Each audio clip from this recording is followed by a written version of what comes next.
This is the Philippines. Around half of its population lives in poverty, even though big companies are investing here. In one province, a multinational company owns a large mine. Little of the income it has generated has been shared with local communities. Effects have. Islam. Ako po'y sa kadahilanan ako'y naputulan ng paa sa gawa ng Marketing Corporation. Wala pong binabayad sa amin, boys, markapper. Wala pong binibigay na tulong. Basta po, iniwanan lang kami ganitong may karamdaman, saka yung mga tinapon nilang basura dyan. Basta iniwanan lang po nila.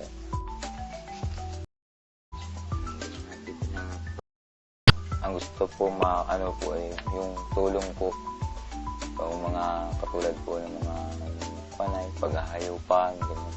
Saka po yung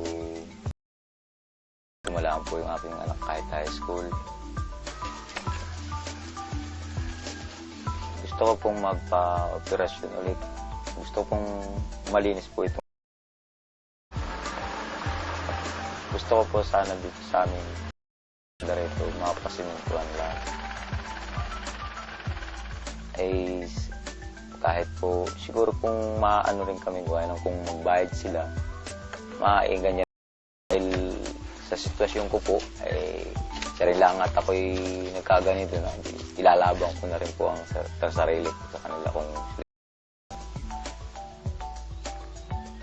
if you allocate about 60 billion additional to education and health, we will be able to reduce poverty significantly.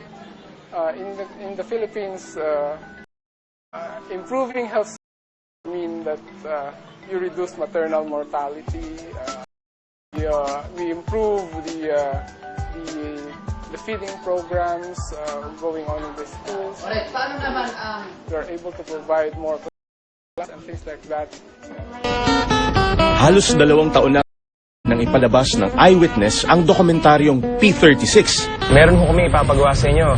Yung 36 ibibigay namin sa inyo. Tapos gagastahin nyo po yung 36 pesos sa pagkain ninyo. Inalam na ito kung tama nga ba ang datos mula sa National Statistical Coordination Board na nagsasaad na 36 pesos kada araw ang kinakailangan ng isang tao para makapamuhay ng disente. Ito naman ang datos na inilabas ng NSCB ngayong taon.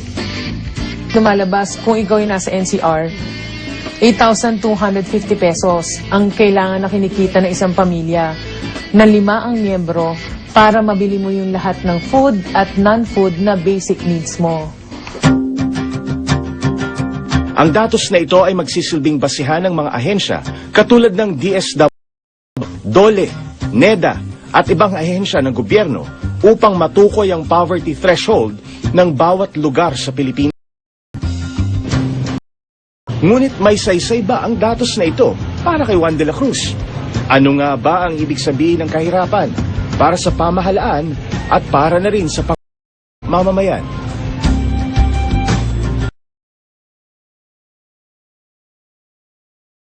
The U.S. has one of the highest corporate tax rates in the world at 35%, almost 40% when you add in state taxes. But just like you and I get to deduct things like mortgages and charitable contributions, corporations get to deduct things too, like the cost of research and development and building a factory. These deductions, what some call loopholes, save businesses about $100 billion a year, according to the U.S. Treasury. And from what you hear in the press, you'd think all those deductions would help American companies compete against businesses from lower tax countries. It turns out that's the case when you compare what is the effective tax rate. The effective tax rate is the tax rate that companies actually pay after their deductions. You see, other countries give tax breaks too, and more than a dozen international studies have compared the effective tax rates U.S. companies pay to the effective tax paid by companies in other countries. And no matter how you measure it, American companies almost always pay the highest effective tax rates. Take this new World Bank, for example. They effective tax rates paid by a typical company in 183 countries around the globe. They found that 164 countries have lower effective corporate tax rates than the U.S. Global average rate, 16%. Our average rate, nearly 28%. Only New Zealand, Chad, and a handful of much smaller countries had higher rates than the U.S. Another study by British economists at Oxford University compared the average tax rates for a range of industries in 19 of the biggest economies in the world.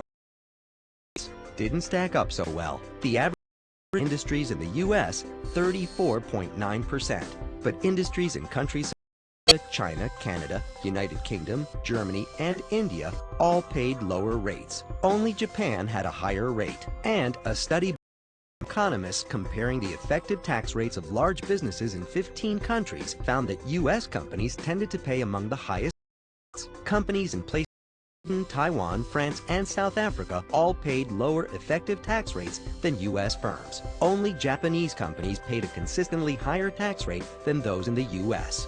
But Japan is cutting their corporate tax rate this year, which will leave us standing alone with the highest rate among large economies. And not only do other nations offer lower rates, but their territorial tax systems can lower the tax burden for their companies even further. It's no wonder that they can outcompete U.S. firms who pay high tax rates and a second layer of tax because of our worldwide tax system. Headlines about a few companies that pay little for juicy political sound bites, but they don't tell the whole story. Tax reform has been a major during this presidential campaign season. President Obama and the Republican candidates who want his job offered contrasting blueprints for changing the nation's tax code to make it less complicated. Mark Everson is the former commissioner of the Revenue Service, currently vice chairman at Alliant Group, and he joins us now from Indianapolis. Commissioner Everson, welcome to Bottom Line. Thank you so much for joining us today. Thanks for having me, Mark. Sir, last month, President Obama outlined a corporate tax overhaul that would lower but eliminate loopholes and supported by the community. Will this be enough to stimulate business development? Well, the first thing I'd like to say is it's a good thing that the president has finally weighed in here. History proves that you can't get tax reform without presidential leadership.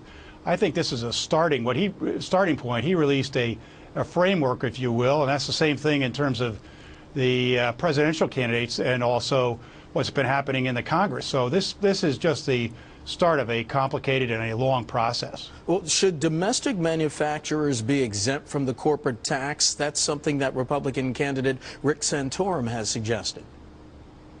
Well, at Alliant, we do believe that certain things should continue to receive incentives. It's true. We need to simplify the code, fair, broaden the base, but we do need to make some intelligent choices here.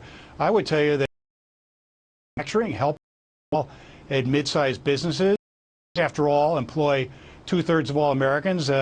It's not just about the big guys that come thus far, and largely from the has been about big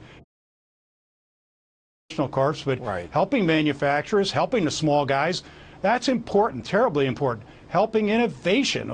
We believe strongly that we need to work on the research and development area of the economy, maybe even putting in a refundable credit, if you will, for startups. There are a lot of things that can be done. Are those some of the things that you believe would have an immediate impact on small and medium-sized businesses in this country? Well, they certainly have a beneficial impact in the near term. The other thing, and the president gets at this, as do the candidates, we need permanency in the tax code. Frankly, small and mid-sized businesses suffer when there's a constant change. We won't get to even serious treatment of what are called the extenders, some of the programs that are out there now, probably until after the election in the lame duck Congress. That's unfortunate. We need to have serious conversations, look at these issues, and make sober decisions, but do it with